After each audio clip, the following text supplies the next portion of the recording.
Welcome to The Explainer. Today, we're diving deep into the hidden machinery of government. We're talking about the rules behind the rules, a concept called delegated legislation, and more importantly, who keeps this enormous power in check. So let's start with a question. We all know that Parliament passes the big picture laws, the main frameworks.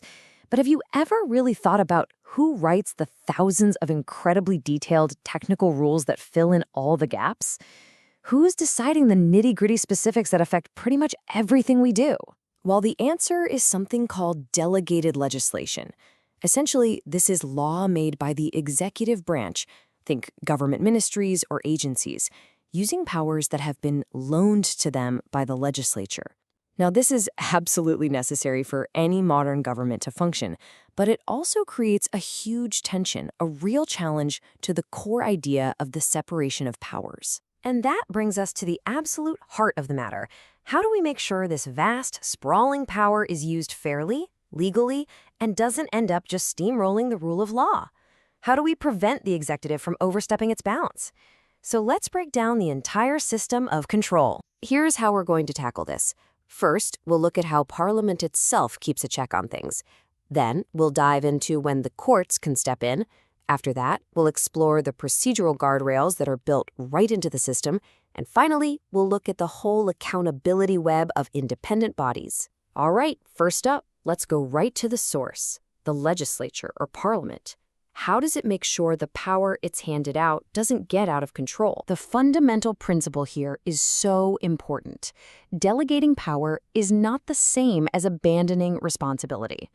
When Parliament gives power away, it's not just washing its hands of the whole affair. No, it's more like it's lending that power out, while always retaining the ultimate authority. And Parliament has a whole box of tools to do this. It sets up special watchdog committees that scrutinize every detail. Some of the most significant rules require a direct yes vote from Parliament to become law. Most, however, work on a speak now or forever hold your peace basis. They become law unless Parliament actively votes to stop them. And, of course, there's the nuclear option. Parliament can always just amend or repeal the original law, and poof, the delegated power is gone. But let's be real. Parliamentary control isn't always enough.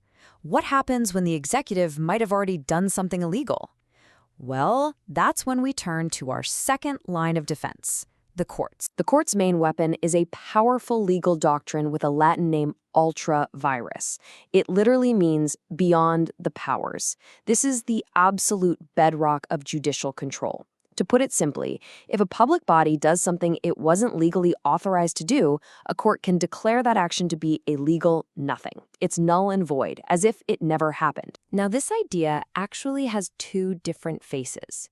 A decision can be illegal because of what it is. That's substantive ultra vires. Think of a minister for schools trying to make rules for hospitals. But a decision can also be illegal because of how it was made. That's procedural ultra vires. Maybe the agency had the power to do something, but it skipped a step it was legally required to take, like a public consultation. Either one of these mistakes can be enough for a court to strike a rule down. This quote from Lord Justice Sedley just sums it up perfectly. It highlights this delicate dance, this constitutional balance. The courts don't mess with what the executive does, as long as it's playing within the legal boundaries. But, and this is the key, it is the courts, not the executive, who get to draw those boundaries. The famous UK case of Padfield is a perfect example of this in action. A government minister had the power to investigate milk prices, but he refused to, pretty much because he was afraid it would be politically embarrassing. The court stepped in and said, not so fast. Even a discretionary power isn't a blank check to do whatever you want. It has to be used to achieve the purpose that Parliament intended. His refusal was declared unlawful. And look, this isn't just some old UK principle. It is absolutely fundamental in Nepal, too. You just have to look at the landmark case Yogi Naraharinath versus Prime Minister. This was a game changer that firmly established judicial review over the executive in Nepal. And this power isn't just based on some vague tradition. It's anchored directly in Articles 133 and 144 of Nepal's constitution, giving the courts the explicit, undeniable authority to hold the government accountable to the law. So we've got parliaments, and we've got the courts. But the controls don't stop there. There's another layer, a set of procedural guardrails that are built into the system to make sure things are fair on a more day-to-day, granular level. At the very heart of this are two ancient, powerful principles of natural justice. First, the right to be heard. You simply cannot make a decision that negatively affects someone without giving them a chance to tell their side of the story. And second, the rule against bias. You can't be the judge in your own case. I mean, it's just common sense, right? These ideas are so fundamental that courts will assume they apply, even if a law doesn't spell them out. And on top of those deep principles, laws often add specific procedural duties. Things like mandatory consultation with groups who will be affected, a requirement to publish laws so people actually know the rules they're supposed to follow, and an increasingly important duty for public bodies to actually give reasons for their decisions. And that last one is crucial because providing reasons creates transparency and allows someone to figure out if they actually have a case for a legal challenge. So, beyond the rules of the process itself, there's one final layer of control. A whole web of independent institutions designed to give people another path to accountability when things go wrong. A key player here is the Ombudsman. Now, this office doesn't investigate illegality per se. It investigates something called maladministration.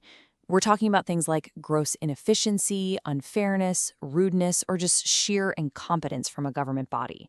And while the Ombudsman's recommendations aren't usually binding in court, the political and public pressure they can generate is often immense. Now, Nepal has a particularly powerful version of this kind of body, the Commission for the Investigation of Abuse of Authority, or the CIAA. And let me tell you, this is not your average ombudsman. This is a supreme constitutional body whose mandate is specifically to go after corruption. And here's the crucial part. The CIAA can not only investigate, but it can also file its own cases in court. This is a watchdog with some serious teeth. So when you step back and look at the whole picture, you see it's not about a single point of control. It's a system, a multi-layered defense. You've got the high-level political oversight from the legislature, you have the hard legal limits enforced by the judiciary, and then you have the day-to-day fairness ensured by procedural rules and these independent watchdogs. So let's just quickly recap the main takeaways. Yes, delegated legislation is absolutely essential for a modern government to work. But no, that power is not absolute. It's constrained by a sophisticated web of accountability. Parliament holds the ultimate leash. The courts act as the guardians of legality, using the powerful doctrine of ultra vires, and a whole host of procedural rules and independent bodies like the Ombudsman and Nepal's CIAA are there to ensure fairness and fight corruption. And all of this leaves us with a final, really thought-provoking question. Our world is only getting more complex, and that requires more and more expert regulation.